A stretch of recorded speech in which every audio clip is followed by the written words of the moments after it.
kasundang, welcome back to my vlog. So for today's video mga kasundang, ito nga po pala yung tatlong bagong gawa ng ating maker.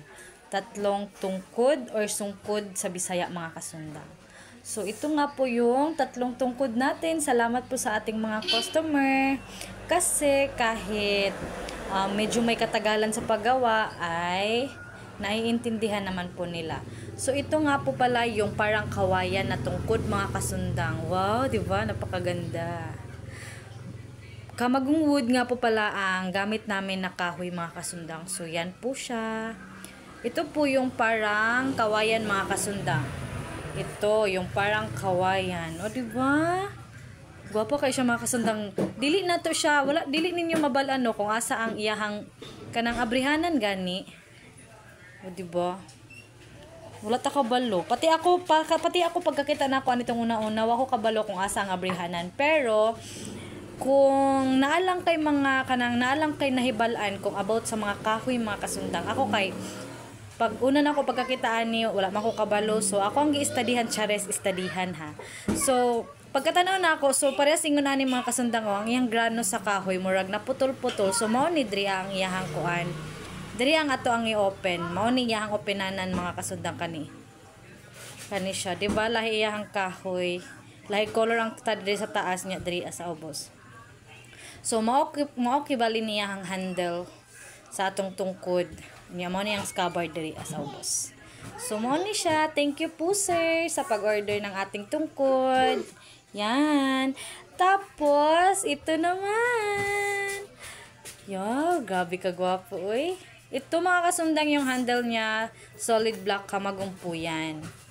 So, dito naman sa scabbard niya, may halong puti. Yan. May white na nakahalo. Tapos, dito yung open niya mga kasundang. Ito yung open niya mga kasundang dito, banda.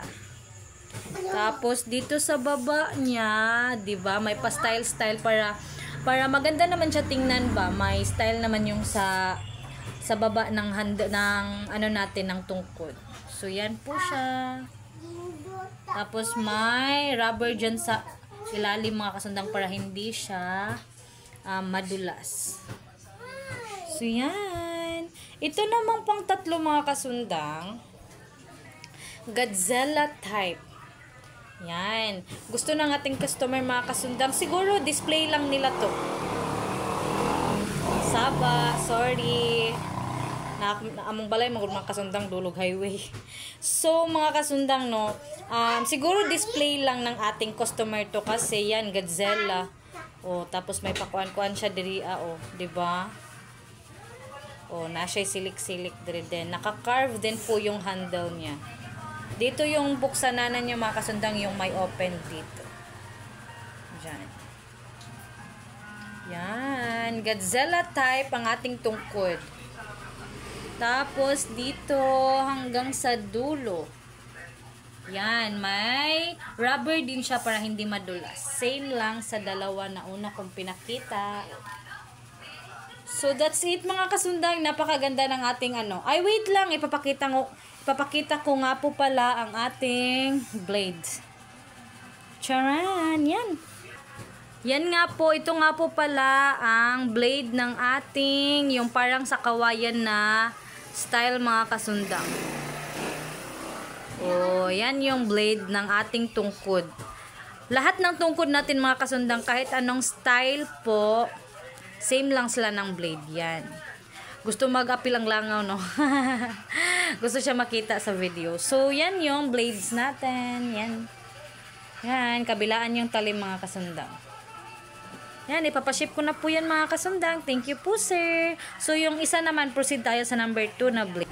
So, ito yung number 2 na tungkod. Yan. Napakaganda ng dulo mga kasundang, oh, kasi may pa-style-style parang tinai.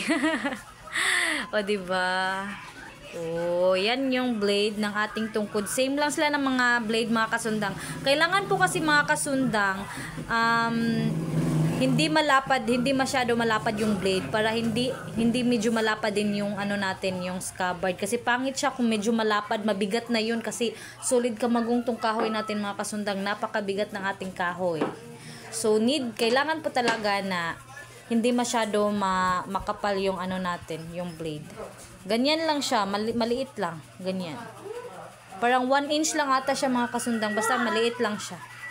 So, proceed tayo sa number 3 na tungkod, yung Godzilla type. Ito naman po yung blade ng ating Godzilla type mga kasundang. Yan. O, diba? Same lang sila ng blade. Maliit lang yung blade niya mga kasundang. Yan. Hugaw rin siya mga kasundang ha. Hugaw. So, yan yung blade ng ating Godzilla type.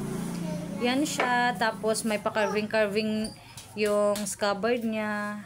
O, diba? Punas lang to mga kasundang ha. Punas lang to. Parang abog lang yan. So, yun lang mga kasundang. So, yan po yung tatlong tungkod natin. Iba't ibang style. So, kaya pala ng ating maker, no, na mag-copy.